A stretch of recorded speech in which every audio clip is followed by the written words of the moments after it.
Bharatiya Janata party को नीलो खेड़ी की जनता इसलिए वोट दे क्योंकि पिछले 10 वर्षों से भारतीय जनता पार्टी की सरकार थी और इन 10 वर्षों में खास तौर से 2014-2019 के बीच में जब जनता ने मुझे आशीर्वाद दिया था, यहाँ पर हर चीज के लिए लोग तरसते थे। स्वच्छता के क्षेत्र में, शिक्षा के क्षेत्र में कोई योजना यहाँ आए, लेकिन कभी भी पिछली सरकारों ने कोई ध्यान नहीं दिया। लेकिन हमने इन 10 वर्षों में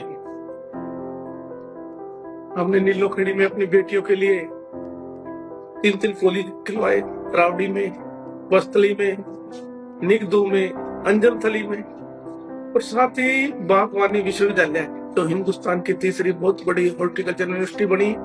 वो सौगात माननीय मुख्यमंत्री जी ने हमारे नीलो खेड़ी में दी। हमारे नीलो खेड़ी में पॉलिटेक्निक कॉलेज था। खेड़ी में जो योजनाएं चली थी 2014 से 2019 के बीच में, वो जैसे ही जितनी वो योजनाएं जहां तक बन चुकी थी, काफी अधूरा काम उनका रह गया था। जो वो अधूरे काम है, सबसे पहले तो हम उनका पूरा करने का काम करेंगे। और जो जो समस्याएं यहाँ की, हम क्योंकि लोकल है, नीलो खेड़ी के रहने वाले हैं, हमने हर गांव की, हर शहर की वहाँ अभी क्या क्या जरूरतें बाकी है वो सारा हमारे ध्यान में है। जैसे ही यहाँ के देवतुल्य जनता ने आशीर्वाद दिया नीलो खेड़ी की जनता ने, तो मौका मिला तो अपनी इन सभी समस्याओं को दूर करने का काम करेंगे। और जो अस्पताल है या हमारे कॉलेज है, जो काम चले थे, जिनका काम शुरू हो चुका था, ये प्राथमिकता पर हम पूरा कराने का काम करेंगे। भारतीय जनता पार्टी ने जनहित के कार्य किए हैं 10 वर्ष में, और जिस तरह से आज हमारे बच्चों को बिना खर्चे, बिना पर्ची रोजगार मिल रहा है, गरीब आदमी के स्वास्थ्य के लिए जिस तरह से हर परिवार को आयुष्मान कार्ड दे करके उनके स्वास्थ्य की चिंता की है, और बिना भेदभाव जिस तरह से पूरे प्रदेश में कार्य हुए हैं।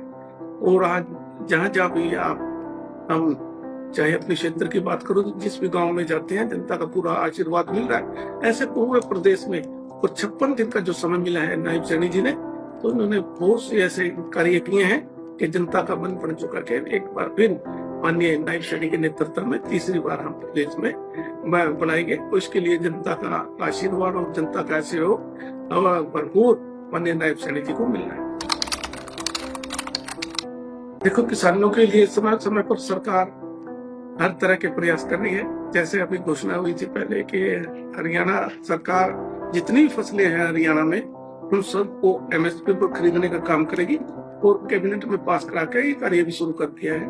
और साथ ही किसानों को सम्मान निधि के रूप में 6,000 रुपए हर वर्ष उनको दिए जा रहे हैं। ऐसे ही अब जैसे खाद की समस्या थी, खाद के रेट थे, उनमें ठीक करके, ताकि उसकी जो बुआई है और खर्चे हैं उनमें कमी आए, और आगे भी पानी के लिए और किसानों के कोई जो इम्प्लीमेंट्स है, जो खेतों में जो काम आते हैं, ट्रैक्टर है, टीलर है, इस तरह के बहुत सी सरकार ने सब्सिडियां दे रही है। और साथ ही कोई पशुपालक है, किसान पशुपालक के रूप में भी अपनी आजीविका को बढ़ाने का काम कर सकता है। और देसी गाय का अगर वो पालन करेंगे तो सरकार उस पर 70% तक सब्सिडी देने का भी काम कर रही है। ऐसे हम किसानों की सरकार चिंता करती है, और आगे प्रयास रहेगा कि किसान भाई किसी तरह की परेशानी में ना हो, मजबूत और सशक्त हो, क्योंकि अन्नदाता है हमारा।